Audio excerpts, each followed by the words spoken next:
தொடர்ந்து மலையகத்திலே பெருந்தோட்ட பகுதியிலே தொழிலாளர்கள் தாக்கப்படுவது சம்பந்தமாக பல்வேறுபட்ட போராட்டங்கள், முயற்சிகள், சட்டபூர்வமான நடவடிக்கைகள் மேற்கொண்ட போதும் கூட நேற்றைய தினத்திலே இது சம்பந்தமாக பாராளுமன்றத்திலும் சரி, ஏனைய மாநாடுகளிலும் சரி, சில சிறந்த விடயங்களை முன்னெடுத்தது வரவேற்கத்தக்கது. ஒரு தொழிற்சங்கவாதி என்ற வகையில் அதை நாங்கள் வரவேற்கின்றோம், பாராட்டுகின்றோம். இருந்தாலும் கூட ஒரு கசப்பான சம்பவம் நேற்றைய தினம் பாராளுமன்றத்திலும் வேறு வழிகளிலும் மலைய மக்கள் பாதிக்கப்பட்டுக் கொண்டிருக்கின்றார்கள், மலைய மக்கள் தாக்கப்பட்டுக் கொண்டிருக்கின்றார்கள், உரிய நடவடிக்கை எடுக்கப்படும், இனிமேல் இவ்வாறு நடவடிக்கை நடக்காது என்று அங்கு சொல்லிக் கொண்டிருக்கின்ற போதே வெளிமடை டயரமா தோட்டத்திலே தோட்டத்தொழிலாளர் தாக்கப்படுகிறார்.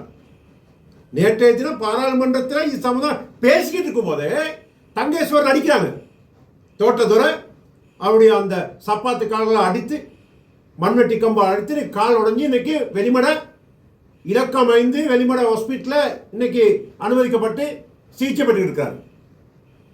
அப்ப இதான் நடவடிக்கை, இதான் முறைகள். ஆகவே தயவு செய்து எங்களுக்கு பாராளுமன்றத்தில் ஒரு சட்டம் ஒன்று கொண்டாங்க, அடித்தா திரும்ப அடி அப்படி ஒரு சட்டத்தை கொண்டாங்க, நாங்கள் எங்களுக்கு மரம் தேடிக்கிறோம். இங்கே தீர்மானம் எடுக்கும் போதே தொழிலாளர் தாக்கப்படுறார். அவை இது சம்பந்தமாக இது எப்படி நாங்கள் இதில் மீட்டெடுக்கிறது, எவ்வாறு இது நாங்கள் போய் நேரடியாக ஈடுபட்டு சில நடவடிக்கை எடுத்தோம். ஆனால் விமர்சனங்களும் எங்களுக்கு சட்ட நடவடிக்கை எடுக்கக்கூடிய நடவடிக்கைகள் நடந்து கொண்டிருக்குது.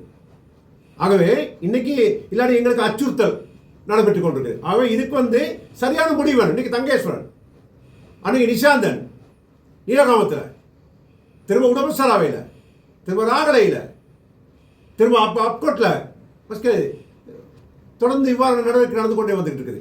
ஆகவே நேற்றைய தினம் கூட மனசுக்கு வேதனையாக இருக்குது. மலை அரசியல் தலைவர்கள் சேர்ந்து நல்லா தீர்மானித்துக்கிட்டு இருக்காங்க, அந்த நேரத்தில் கூட அடிக்கிறாங்க. ஆகவே இது சம்பந்தமாக வேற ஏதாவது ஒரு நடவடிக்கை எடுக்கும், இல்லாட்டி நீங்கள் ஏதாவது அதிகாரம் கொடுக்கணும் தொழிலாளிக்கு. தொழில் சட்டத்தில் ஒரு நடவடிக்கை கொடுத்து தொழிலாளர் அடித்தா திரும்ப அடிக்கலாம் அப்படின்னு. அப்போ எங்கள் மக்கள் எங்களுக்கு தேவையான பாதுகாப்பை தேடிக்கொள்வாங்க.